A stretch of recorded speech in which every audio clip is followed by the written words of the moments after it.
एकदा सूर्य उगवला रे उगवला की हळूहळू हळूहळू मावळतीला जाणार आहे.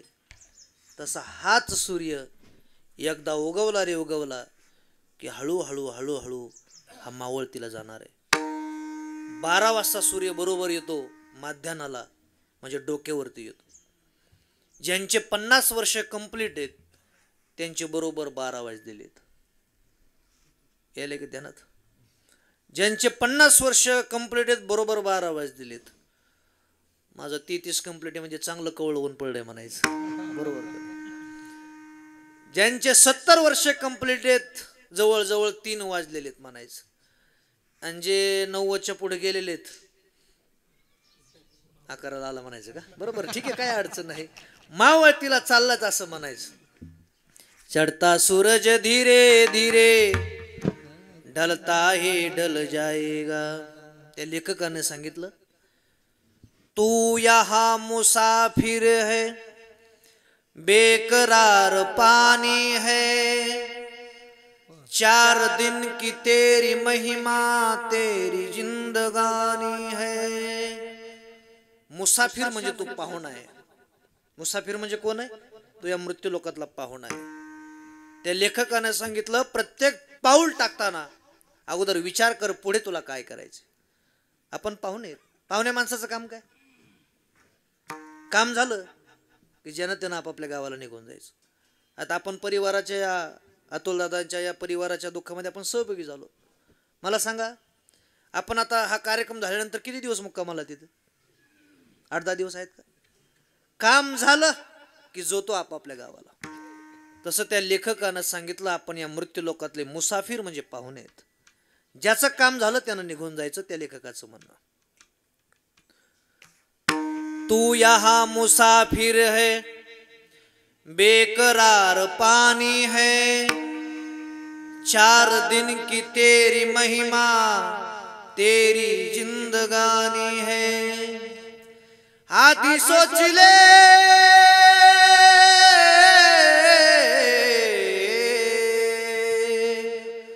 आधी सोच ले फिर भी ये कर ले मौका, हाथ ना तेरे आएगा. पुन्हा ही संधी येणार नाही. आधी सोच ले फिर भी ये कर ले मौका, हाथ ना तेरे आएगा. चढ़ता सूरज धीरे धीरे ढलता ही ढल जाएगा. जिंदगी एक किराए का घर है, एक ना एक दिन बदलना पड़ेगा. मौत जब तुझको आवाज देगी, घर से बाहर निकलना पड़ेगा. कबीर महाराज म्हणतात, जब आएगा बुलावा हरी का, छोड़ के सब कुछ जाना पड़ेगा. एकदा देवाचं यमाचं निमंत्रण आलं की थांब मी पाईपलाईन करतो एवढी, मग काय सवड देत नाही. आपण प्रत्येक वेळेला आयुष्यभर म्हणत असतो मला ब्रँडेड वस्तू पाहिजे. कोणती वस्तू पाहिजे? ब्रँडेड. कपडे घ्यायला गेलो, ए भारी दाखव रे, ब्रँडेड दाखव. घड्याळ घ्यायला गेलो, ब्रँडेड दाखव. सोनं घ्यायला गेलो, 24 कॅरेट, 22 नको, 24 दे.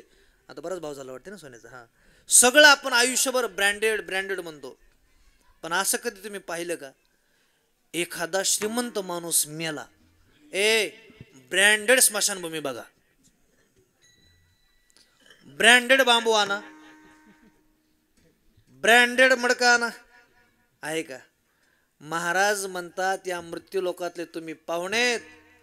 जो माणूस या मृत्यू लोकामध्ये, तुम्हाला आणखीन एक सांगतो, संत कालिदास म्हणतात, या मृत्यू लोकामध्ये माणूस मरतो हे नवल नाही. काय नवल आहे का? या मृत्यू लोकामध्ये माणूस मरतो हे नवल नाही. तुम्ही आतापर्यंत जिवंत आहात हे सर्वात मोठं नवल आहे. कारण या मृत्यू लोकाचं नावच आहे मृत्यू लोक. तुम्ही आतापर्यंत जिवंत आहात हे सर्वात मोठं नवल आहे. प्रत्येकाला एक ना एक दिवस या मृत्यू लोकातून मरावं लागणार आहे. नाथ महाराज म्हणतात, घडोघडी काळ वाट याची पाहे, अजून किती आहे अवकाश, जन्म आले बाळ त्याची वाट पाहे काळ माऊली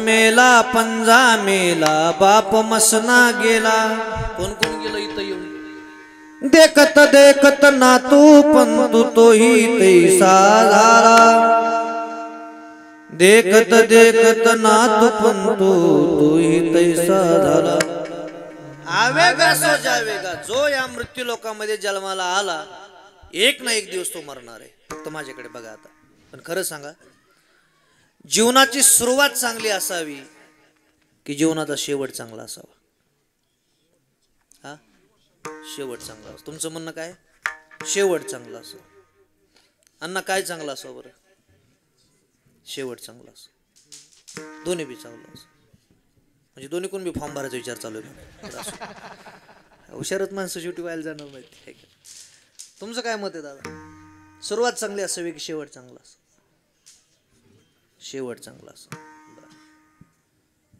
तुमचं काय मत आहे दादा शेवट काही शिंदे गटातले तर काही ठाकरे गटातले झाले काही म्हणते सुरुवात चांगली असावी काही म्हणते शेवट चांगला असावा आणि काही जण म्हणते दोन्ही बी चांगला असावा आता त्याच्यासाठीच मला बोलवलंय काय चांगलं असावं पण ऐका असे काही उदाहरणं झाले या भारत देशामध्ये त्यांच्या जीवनाची सुरुवात चांगली झाली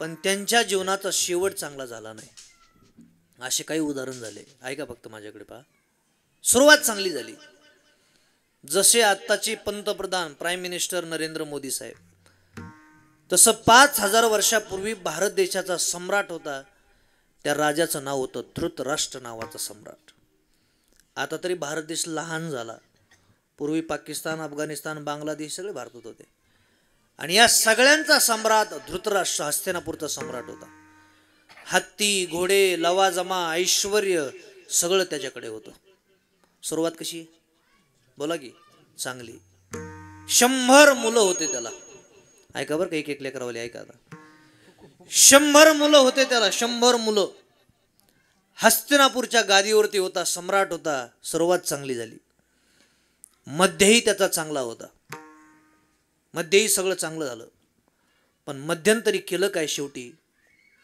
माझे सख्खे पुतणे कधी मरतील आणि माझ्या पुतण्यांची संपत्ती माझ्या पोराला कधी येईल असा विचार त्या धृतराष्ट्राने केला पुतणे म्हणजे भावाचे पोर बरोबर आहे ना माझे सख्खे पुतणे कधी मरतील आणि पुतण्यांची संपत्ती माझ्या लेकराला कधी होईल याचा विचार धृतराष्ट्राने केला खरं तर आपण बालपणापासून ऐकत आलेलो आहे देवाचं गावाचं आणि भावाचं कधी खायचं नाही काही लोक देवाचं खातेत मंदिराचं बांधकाम घरच्या स्लॅबला वापरते सिमेंटच्या गोवाने काही लोक गावाचं खातेत आणि काही लोक सख्या भावाचं खातेत जेवढे माणसं आपल्या कीर्तनामध्ये बसलेले बापूंच्या पुण्यस्मरणाच्या निमित्तानं लक्ष देऊन ऐका ज्यांनी ज्यांनी एकत्रित असताना भावाचं काही दाबला असन गाबाळ एखादा गुंठा एखादा लाख 50,000 त्या काळामध्ये वायली निघाच्या वेळेला दाबून धरला असन तर कीर्तन झाल्या झाल्या त्याची भेट घ्या जय हरी ते म्हणा 20 वर्षांनी जय हरी घातलं ते तिकडे जाऊ दे म्हणा पण हे 1 लाख तुझं तुला तुम्ही म्हणताल महाराज नाही करत परत करणार काय होणार आहे देवाचं खाऊ गावाचं खाऊन भावाचं बी खाऊ काय होणार आहे काहीच होणार नाही देव येतो खाकाना वाजल्याशिवाय राहणार नाही नुसता धूर निघन तुमचा देवाच्या काठीला आवाज नाही जुने माणसं म्हणायचे देवाचं भावाचं गावाचं खायचं नाही सख्खे पुतणे कधी मरतील याचा विचार धृतराष्ट्राने केला म्हणून हे जे मंडळी आहेत ना सगळे राजकारणातले तुम्ही जास्त विचार नाही करायचा आहे काकाचं पुतण्याचं काय होईल हे 5000 वर्षापासूनचे भांडणं आहेत, तुम्ही काय डोकं लावून बसले?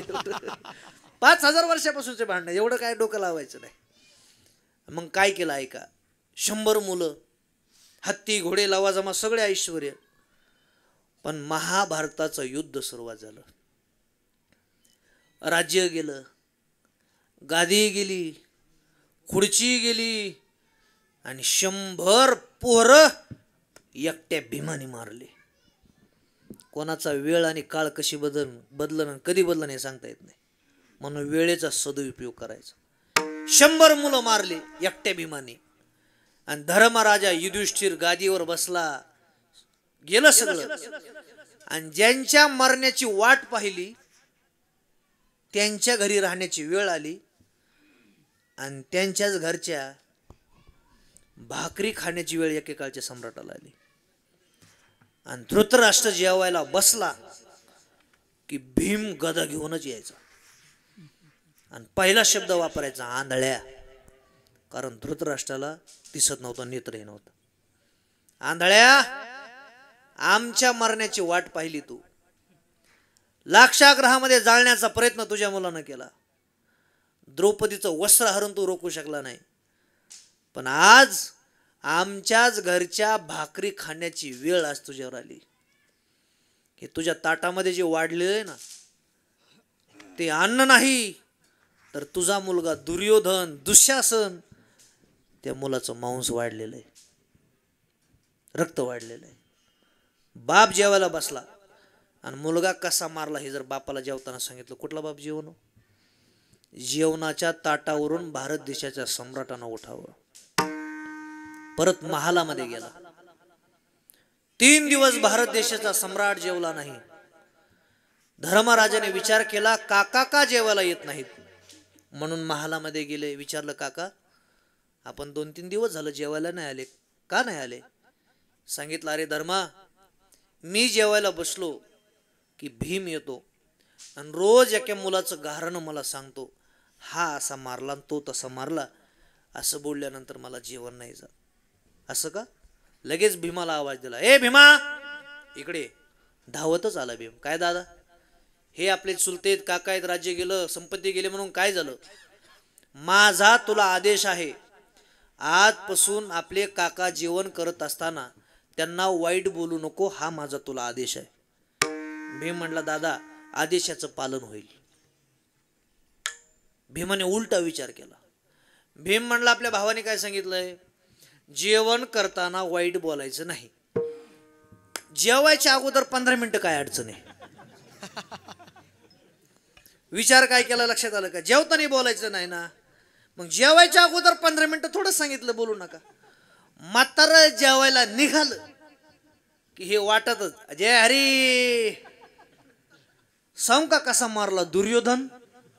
म्हातारं तर जागेवर पंक्चर व्हायचं. परत महालामध्ये गेला आणि विचार केला, अरे भारत देशाचा सम्राट होतो, हत्ती घोडे लवाजमा 100 मुलं, एवढं ऐश्वर्य माझ्याकडे होतं, पण आज कुत्र्यासारखी अवस्था माझी झाली, राहायचं नाही. महालाच्या बाहेर निघाला, एका अरण्यामध्ये जाऊन पोहोचला. दुर्भाग्यानं ज्या अरण्यामध्ये पोहोचला त्या अरण्याला लागला वनवा. झाडाला जाळ घासला जुन्या काळामध्ये. आणि त्याच वनव्यामध्ये एकेकाळीचा राजा धृतराष्ट्र सम्राट जाग्यावर जळून भस्मसात झाला. हा भारताचा इतिहास आहे. सांगा आता सुरुवात कशी झाली? बोला की. चांगली झालती. मध्य कसा झालता? चांगला झालता. आणि शेवट सांगा कसा झाला? चांगला झाला ना? वाईट झाला. काही जणांची सुरुवात चांगली झाली आयुष्यामध्ये, पण काही सुरुवात चांगली झाली, मध्यंतरी बिघडले. तुम्ही म्हणाल असं कसं काय होऊ शकतं? त्याचं एक उदाहरण सांगतो. परीक्षिती राजाला आईच्या गर्भामध्ये, भागवत ऐकणारी मंडळी, आईच्या गर्भामध्ये भगवान श्रीकृष्णाचं दर्शन झालं. अण्णा सुरुवात चांगली झाली, पण मध्यंतरी बिघडलं. कसं काय? भीमानं जरासंध राक्षस मारला आणि राक्षसाचा नवरत्नाचा मुकुट आपल्या डोक्यामध्ये ठेवला आणि तो आलमरीमध्ये ठेवला. परीक्षित राजानं तोच मुकुट काढला आणि आपल्या डोक्यामध्ये घातला. शिकार करायची इच्छा उत्पन्न झाली. म्हणून टाळकऱ्याला विनंती, एकमेकांच्या टोप्या घालताना विचार करायचा नेमकी टोपी कोणाची. पांडू महाराजांनी म्हैस घातली वाटेली. बरं असू द्या, काय कीर्तन करताल तुम्ही पुढच्या वर्षी. शिकार करायची इच्छा उत्पन्न झाली. शिकार करण्याकरता निघाला. ऐका बरं का, ज्या अरण्यामध्ये शिकारीला पोहोचला, शिकार करून थकला, पण त्या अरण्यामध्ये श्रमी नावाचे ऋषी तपश्चर्या करत होते. याला तहान लागली. यानं त्या ऋषी महाराजांना हलवलं. अहो इथं पाणी कुठं भेटल? महाराज बोलनात. राग आला, बाण काढला, मेलेला सर्प साप होता पलीकडे उचलला आणि मस्करी म्हणून ऋषींच्या गळ्यामध्ये टाकून दिला. ते चित्र ऋषी महाराजांचा मुलगा, त्या मुलाचं नाव शृंगी, त्यानं हातामध्ये कमंडलूचं पाणी घेतलं. ज्या कोणी नराधमानं माझ्या वडिलांची मस्करी केली असेल त्याचा सुद्धा मृत्यू 7 दिवसाच्या आत सर्पदंशाने होईल, श्राप दिल्यानं संकल्प वाढला. जुन्या काळामध्ये श्राप खरा व्हायचा. त्याचं कारण असं, आशीर्वाद द्यायला जप लागत आणि श्राप द्यायला तप लागत. आशीर्वाद द्यायला काय लागत? जप. आणि श्राप द्यायला तप लागत.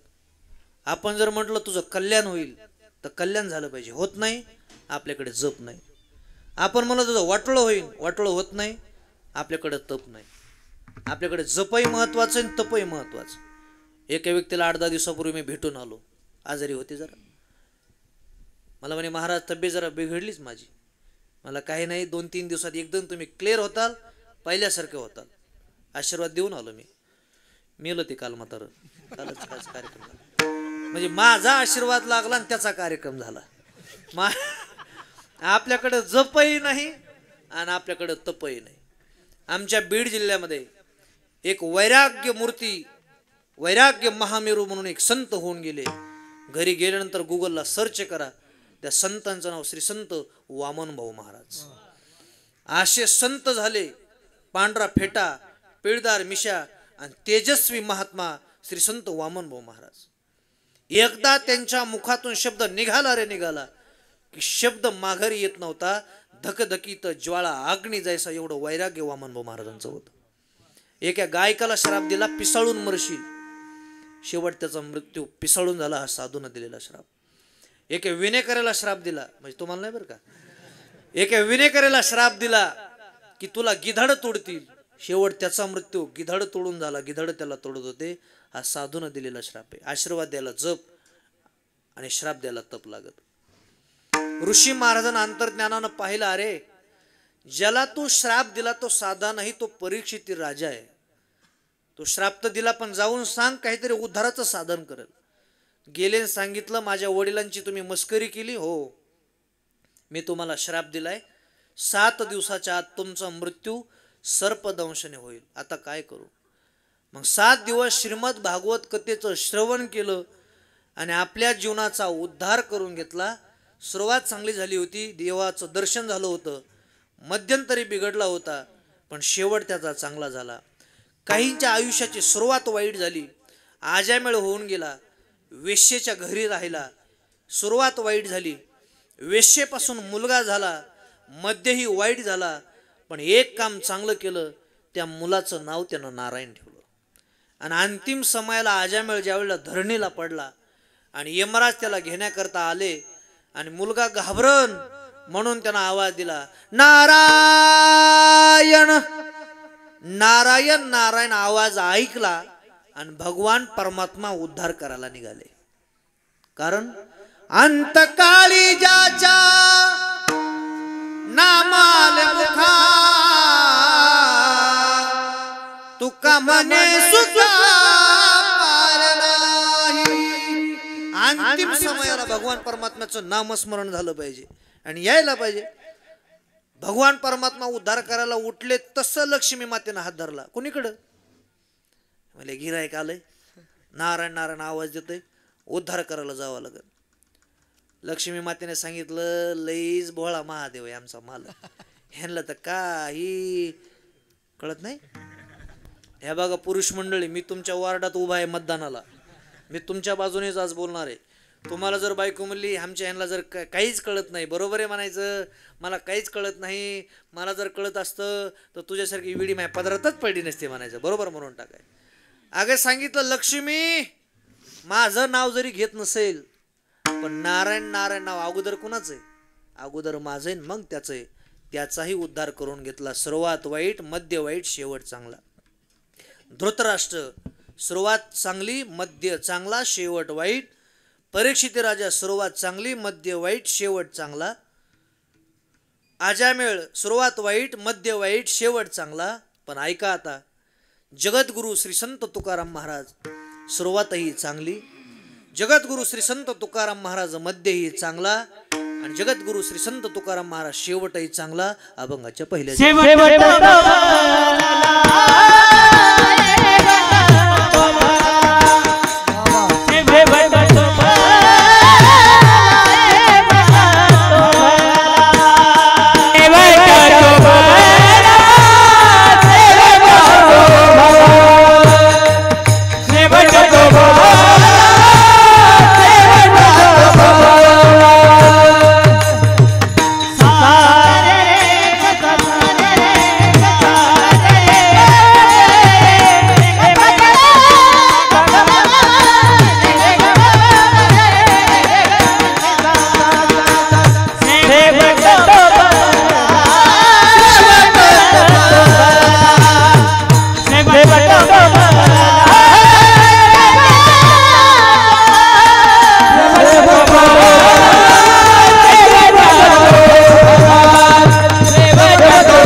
शेवट तो भला माझा भाऊ गोड झाला.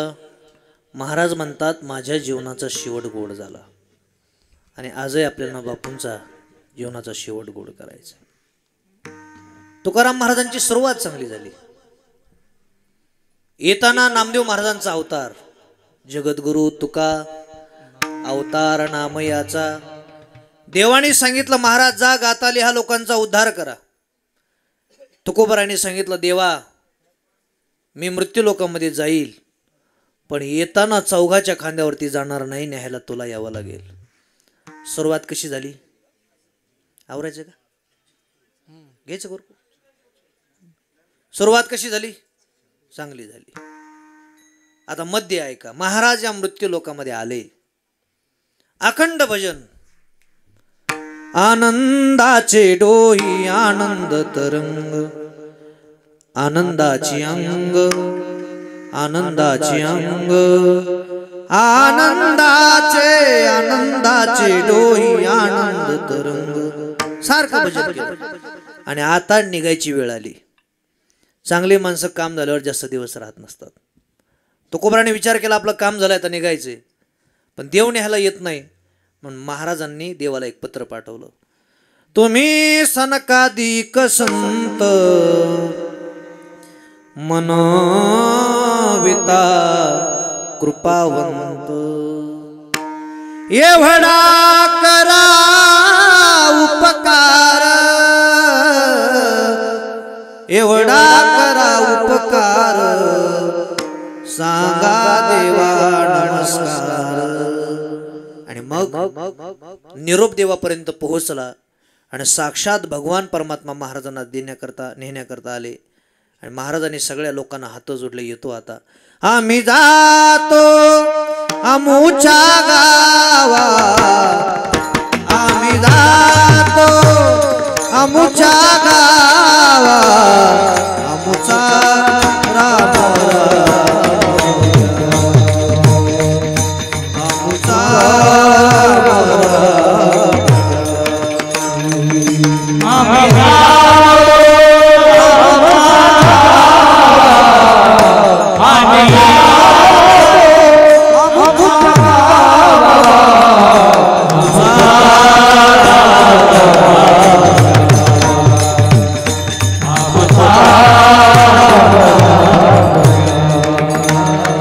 शेवटची विनावणी,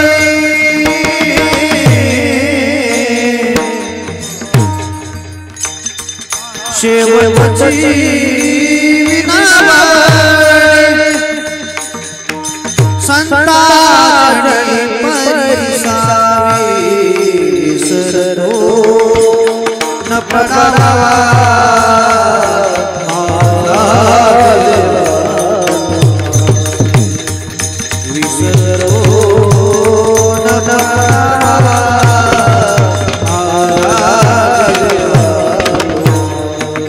यासाठी केला, यासाठी केला शेवटचा दिवस, शेवटचा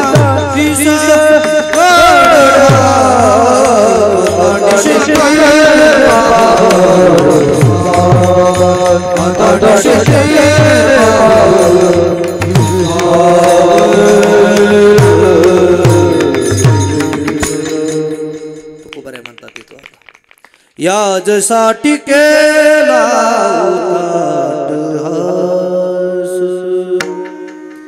शेवटचा दिवस गोड व्हावा, शेवटचा दिवस गोड व्हावा, निश्चिंतीने पावलो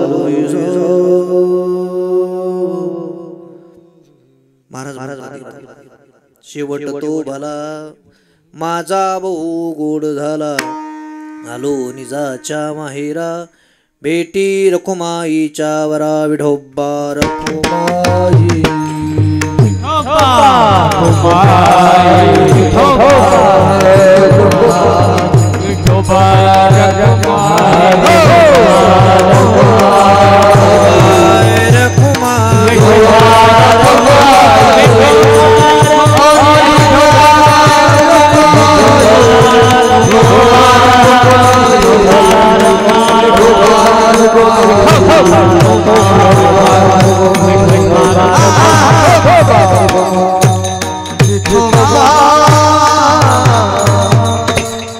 शेवट तो भला माझा बहु गोड झाला, आलो निजाच्या माहेरा बेटी रखुमाईच्या वरा.